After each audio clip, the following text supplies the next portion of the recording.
Maya Holloway had been floating through the wreckage of Kepler Station for 6 days when she saw the strange ship appear from nowhere. It was unlike anything she had ever seen before, and it seemed to be alive with glowing lights that pulsed like a heartbeat. She knew she should run, but something kept her watching as the airlock of the alien ship slowly opened. The figure that stepped out made Maya hold her breath. It was a woman, but not human at all, with skin the color of deep space and ears that pointed back like sharp blades, and she moved like water flowing over stones. But Maya did not care about any of that, because her eyes had locked onto something else entirely, the armor. She knew that armor better than she knew her own face, because she had helped repair it 100 times, and she had traced every scratch and burn mark with her fingers. There was the jagged tear on the left shoulder where Maya had made a clumsy fix with salvage wire 3 years ago. It was Cora armor. Her wife Cora had been declared dead 8 months ago when the colony ship called Wanderer Promise disappeared somewhere in the Veil Nebula, and they never found any bodies or any wreckage. Maya had cried for weeks, and then she had stopped crying and started searching, and that search had brought her here to this dead station. Now she was staring at her beloved wife armor being worn by an alien warrior who looked like she had stepped out of an ancient fairy tale. Behind the elf woman, something else emerged from the ship, and Maya felt her heart stop completely. It was a dragon. Not some lizard that scientists had given a fancy name, but an actual dragon with scales that shimmered like oil on fire, and wings that seemed to fold through space in ways that hurt to look at, and eyes that held thousands of years of intelligence. The creature was massive and beautiful and terrifying all at once. The alien woman spoke, and her voice was like music played on ice, cold and sharp and beautiful. She said that Maya was Maya Holloway, and that her kind had called the woman Cora, and that Cora had spoken Maya name before she died. Maya hand found her weapon without her even thinking about it. She demanded to know what the alien had done to her wife. The elf woman's lips curved into something that might have been a smile, or might have been respect. She said that she had done nothing to Cora, but that she knew what had, and that if Maya wanted revenge, she would need to become something she could not imagine. The dragon behind her fixed its ancient eyes on Maya, and there was something in that gaze that looked almost like recognition. Maya did not lower her weapon, but she did not fire either. She asked the alien woman who she was and why she was wearing armor that belonged to a dead woman. The elf said her name was Vela of the Shattered Moons, and that her people were called the Elendari, and they had been fighting an enemy called the Hollow for 11,000 years.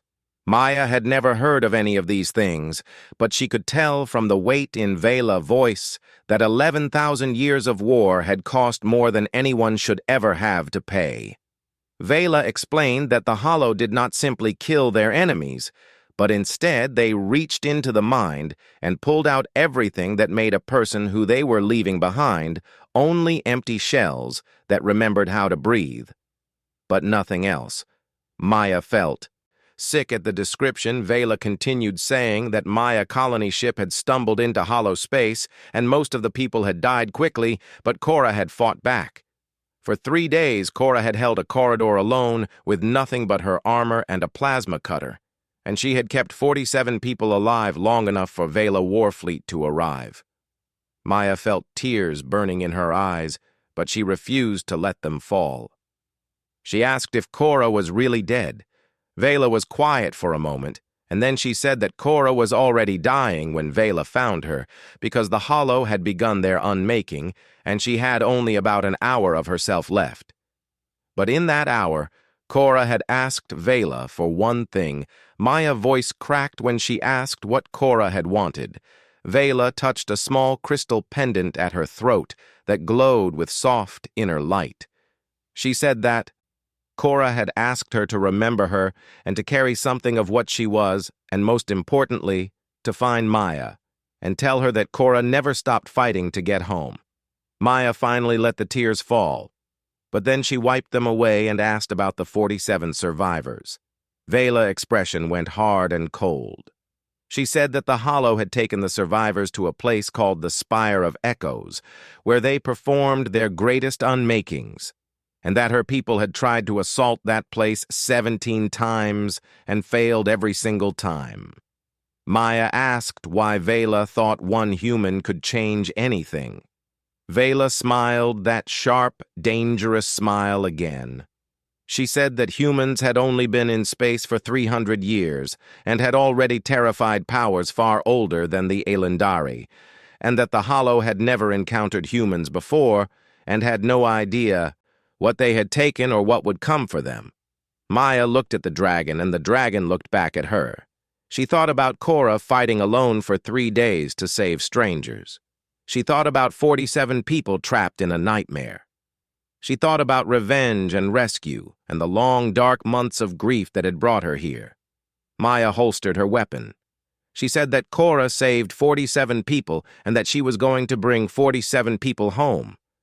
Vela warned her that the survivors might already be empty.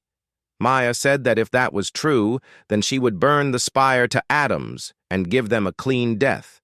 But either way, she was ending this. Vela looked at Maya for a long moment, and then she nodded. For the first time, the elf woman looked at Maya not as a curiosity, but as an equal. She said that they should make war. Together. Behind her, the dragon rumbled in agreement. Maya stepped toward the alien ship. The war had just begun. The journey through folded space took 3 days, and Maya spent most of that time learning about her new allies. Vela explained that the Elandari had once ruled 1,000 star systems before the Hollow came, and now they controlled only a handful of hidden worlds tucked away in pockets of twisted space-time. The dragon was called Sirath, and she was not a pet or a weapon, but a bonded companion whose mind touched Vela's mind across the bridge of their shared consciousness. Maya found this hard to understand at first, but Vela was patient in her explanations. She said that the Elandari and their dragons had evolved together over millions of years, and that their minds had learned to speak to each other in ways that went beyond words. A bonded pair could feel what the other felt and see what the other saw, and in battle they moved as one being with 2 bodies. Maya asked if humans could do this too. Vela said she did not know, because no human had ever tried. But there was something in her voice that suggested she had already thought about this possibility quite a lot. They arrived at a world called Thaloris Prime, which existed in a fold of space that should not have been possible. The sky was purple and green at the same time, and 3 moons hung overhead even though the physics of such a thing should have torn the planet apart. This was the Elandari War Sanctuary, and Maya could see ships everywhere preparing for battles that would happen across distances. She could not imagine Vela took Maya to meet the War Council, and Maya felt very small standing in front of beings who had been fighting since before humans had learned to make fire. Admiral Kirith was a scarred old warrior who had lost 3 dragon bondmates to the Hollow over his long life. He looked at Maya like she was an interesting insect. He said that Vela had told them about the human and about her plan to assault the Spire of Echoes. Maya said she did not have a plan yet. Kirith almost smiled at that. He explained that the spire existed outside normal space and could only be reached through special corridors that shifted position constantly, and the Hollow guarded all 17 possible entry points. Vela had brought Maya here because she believed humans might see solutions that the Elandari had missed after 11,000 years of the same war. Maya thought about this for a long time while the council waited. She asked what would happen if they attacked all 17 entry points at once. Kirith said that would require every ship they had and would spread their forces too thin. Maya shook her head. She said they did not need to hold the entry points but just open them, and while the Hollow scrambled to respond to 16 fake attacks, 1 small team could punch through to the spire itself. The council began to argue among themselves. Some said it was madness, and others said it was exactly the kind of unpredictable thinking they needed. Kyreth silenced them all with a raised hand. He asked Maya if she understood that such a mission would almost certainly mean death for whoever went to the spire. Maya said that dying did not scare her, but failing did. Cora had given everything to save those people, and Maya was not going to let that sacrifice be for nothing. Vela stepped forward and said she would lead the strike team herself. The council erupted again because Vela was one of their best warriors, and her dragon Sirath was ancient and powerful, and losing them would be a terrible blow. But Vela silenced them, just as Kyreth had done. She said that Maya had shown them something they had forgotten in 11,000 years of careful war, and that was the power of taking risks that made no logical sense.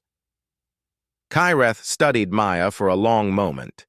Then he asked if she was willing to try bonding with a dragon. Maya blinked in surprise.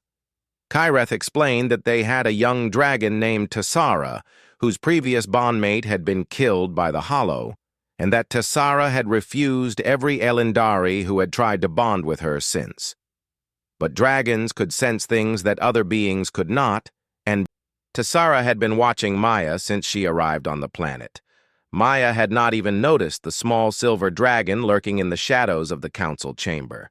Now Tessara came forward, and her scales caught the light like mirrors, and her eyes were filled with grief and hope. In equal measure, she was much smaller than Sirath, but there was fierce strength in her compact body. Vela handed Maya a small device called a neural bridge. She said that if Maya put it on and Tessara accepted her, then their minds would join and Maya would become something new. Maya looked at the device and then at the dragon. She thought about Cora dying in a corridor surrounded by enemies, with nothing but her armor and her will to fight. If Cora could do that, then Maya could do this. She put on the neural bridge. The world exploded into colors and sounds and sensations she had never imagined, and it hurt more than anything she had ever felt. But underneath all of that pain, there was Tessara reaching out with ancient loneliness and desperate hope. Maya reached back, and something clicked into place that had been missing her whole life. The council watched in stunned silence as human and dragon bonded for the first time in history. Maya opened her eyes and they glowed with silver light. She said she was ready to go to war. The training nearly killed Maya 17 times in the first month alone. Sharing consciousness with Tessara meant experiencing senses that human minds were never built to process. Maya could see heat as colors and taste electromagnetic fields on her tongue and feel the pull of gravity as music playing through her bones. The first week, she screamed herself hoarse as her brain tried to make sense of impossible inputs. By the second week, she had learned to filter the noise. By the third week, she could fly alongside Tessara in simulated combat, with their minds moving as one creature with two bodies. Vela watched the progress with something like amazement in her ancient eyes. She told Maya that her people typically needed decades to achieve what Maya had done in weeks. Maya replied that humans had colonized 100 worlds that tried to kill them, and that adapting fast was simply what her species did to survive. The physical training was almost as hard as the mental training. The Elendari combat style was elegant and precise, and Maya's body was not built for it. But she learned to compensate with speed and aggression and unpredictability, where an Elendari warrior would flow around an attack. Maya would crash through it, where they would retreat and reposition. Maya would press forward and overwhelm. Her trainers did not know what to make of her at first. Then they started losing to her in practice matches, and they began to pay attention. The armor came next. Cora's old suit was too damaged to repair, but the Elendari Forge Masters were the greatest craftsmen Maya had ever seen. They built something new using Cora armor as a template and mixing human engineering with Elendari biotech and dragon-forged alloys made from scales that Tessara shed during their bonding. When Maya put it on for the first time, she felt Cora's presence like a ghost wrapped around her skin. The armor hummed with life and responded to her thoughts and moved with her body like a second layer of muscle. Maya stood before a mirror and saw someone she barely recognized. Gone was the grief-stricken widow who had floated through debris fields searching for answers. In her place stood a warrior. Tessara purred in the back of her mind with fierce pride. But there was still one more test before Maya could join the assault. The Elandari needed to see if she could truly fight alongside them in real combat. Vela arranged a live training exercise against a captured hollow drone, and Maya learned why the enemy was so terrifying. The thing had no fixed form and was just shadows and suggestions of shape and faces that flickered between beauty and horror. When it attacked, it did not aim for her body but for her mind. Maya felt cold fingers reaching into her thoughts, trying to find the edges of herself so they could begin to pull her apart. But she was not alone anymore. Tessara roared through their bond and flooded Maya. Consciousness with fire and light, and the hollow could not find purchase on a mind that was two minds woven together. Maya drove her blade through the drone and it dissolved into nothing. Vela nodded with satisfaction. She said that Maya was ready. The War Council met one final time to approve the assault plan. They had spent weeks positioning their fleets and preparing the 17 simultaneous attacks. The strike team would be small and fast and would consist of only 4 dragons and their riders. Vela and Sayrath would lead Maya and Tessara would follow. The other 2 riders were Elandari veterans named Kethros and Nalara, who had survived more battles than Maya could count. There was one more surprise waiting for Maya at the briefing. A human woman named Elise Carter stood in the back of the council chamber with a young male dragon. At her side, Maya stared in shock. Elise explained that she was one of the survivors from the Wanderer Promise and that she had been rescued by the Elandari years ago and had bonded with her dragon Korak after the Hollow killed his previous rider. She had been away on a scouting mission when Maya arrived and had only just returned. Maya felt tears threatening again. She asked if there were other human survivors. Elise said that the 47 people in the spire were the last ones. Maya gripped Elise's hand tightly. She promised that they would bring them home.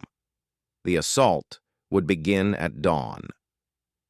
Maya lay awake that night with Tessara curled around her body and the dragon warmth seeping into her bones. She thought about Cora and about the 47 people waiting in the spire. She thought about how strange her life had become in such a short time. A year ago, she had been a simple pilot with a wife she loved and a future she looked forward to. Now she was bonded to a dragon and armored in alien metal and about to fly into a battle against enemies that had been winning for 11,000 years. Tessara stirred in her mind with a question that was not quite words. Maya smiled. She told her dragon that she was not scared. That was a lie, and they both knew it. But sometimes lies were necessary to get through the night. Dawn came too quickly and not quickly enough. Maya climbed onto Tessara's back and felt their minds snap together with perfect clarity. Vela gave the signal. The 17 fleets launched their attacks, and the strike team dove toward the entrance to Hellspace itself, seemed to scream as 17 Elandari fleets tore into Hollow territory at the exact same moment. Maya watched through Tessara-enhanced senses as weapons designed to shatter dimensions carved burning paths through enemy positions. The Hollow responded with terrible efficiency, and their ships were not built so much as grown from organic nightmares that bled darkness and fired weapons that simply erased matter from existence. But for the first time in 11,000 years, the enemy was reacting instead of anticipating. The plan was working. Vela's voice cut through the chaos, and she announced that entry point 7 was clear and ordered the strike team to move immediately. Maya felt Tessara's wings catch the solar wind as they dove toward a tear in reality that hurt to look at directly. Behind them came Sayrath and Korak and the 2 veteran dragons carrying Kethros and Nalara. The tear swallowed them whole. Maya had thought she was prepared for what lay beyond. But she was wrong. The spire of echoes existed in a place that should not exist, and reality was only a suggestion here. The walls breathed with slow, awful rhythm. The corridors folded back on themselves in impossible loops. Sounds arrived before their sources. Colors existed that had no names in any language. Maya knew. Her human mind screamed in protest, but Tessara, ancient consciousness, held her steady and guided her through the madness. The dragon whispered in her thoughts to focus only on their bond, because she had seen worse than this. They landed in a vast central chamber, and Maya understood immediately why 17 previous assaults had failed. The prisoners were not being held in cells. They were being displayed. Thousands of bodies hung suspended in columns of pale light, with their eyes open, but empty, and their mouths frozen in silent screams. There were Elandari and humans and species Maya did not recognize, all trapped in that terrible gallery of stolen souls. And among them, Maya saw faces she recognized from Korra personnel files, the 47 survivors of the Wanderer Promise.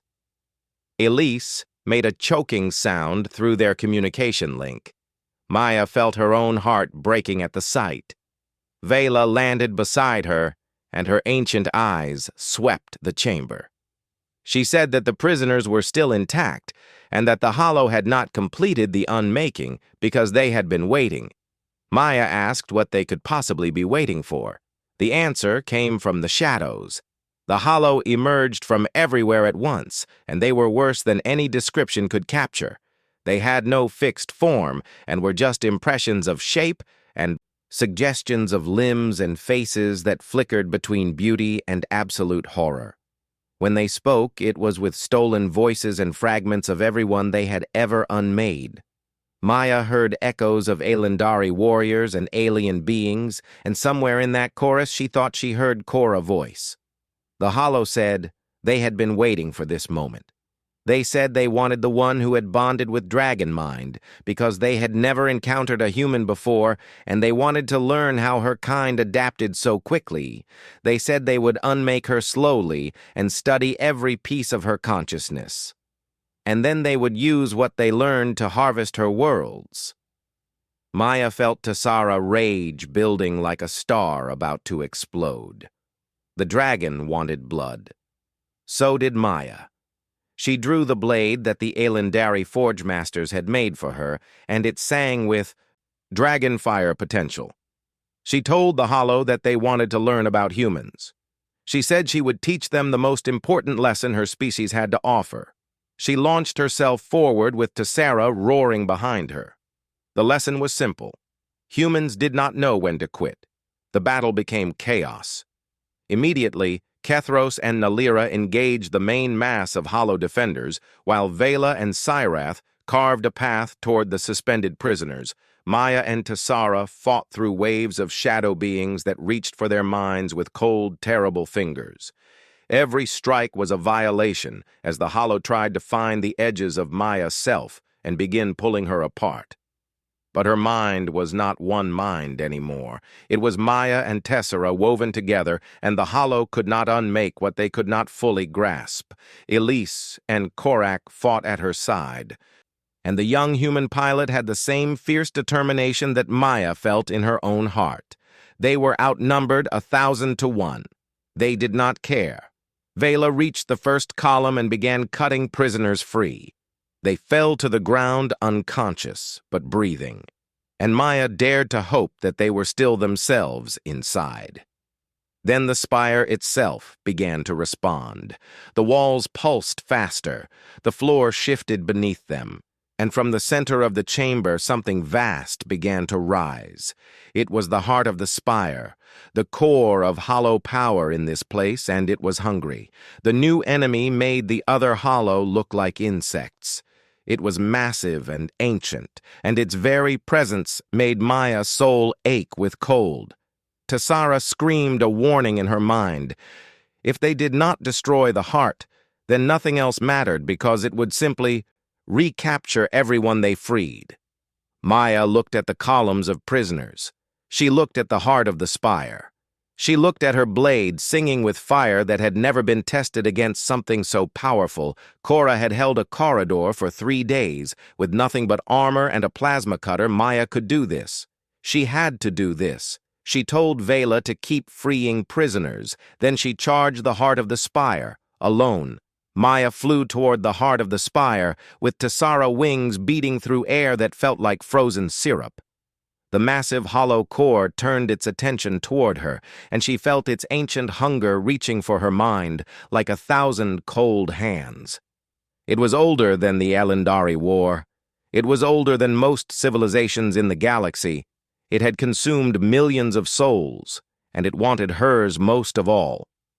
Tessara poured fire into their bond and pushed back against the hunger with everything she had. Maya raised her blade, and it blazed with dragon light so bright it hurt to look at. The heart of the spire laughed with 1,000 stolen voices. It told Maya she was nothing but a brief flash of life in an infinite universe. It told her that her species would be forgotten before her sun grew cold. It told her that Cora had screamed her name at the end.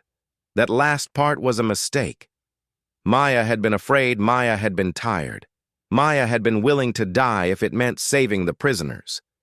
But when the Hollow used Cora name as a weapon, something inside Maya changed. The fear burned away. The exhaustion vanished. All that remained was a fury so pure it felt like peace. Tessara felt the change and matched it with her own ancient rage. Human and dragon became one being in a way they had never achieved before. Maya did not fly toward the heart of the spire anymore. She became a meteor wrapped in fire. The Hollow tried to stop her, but their attacks slid off the blazing shell of her fury. She struck the heart of the spire with her blade and drove it deep into the core of ancient darkness. The blade was dragon-forged and carried the fire of a species that had fought beside the Elendari since before recorded history. It was not designed to kill things like the heart of the spire. It did anyway. The explosion threw Maya across the chamber, and Tessara wrapped around her to absorb the impact. The heart of the spire screamed as it died, and that scream echoed through every hollow in the chamber. They faltered, they flickered, and then they began to dissolve.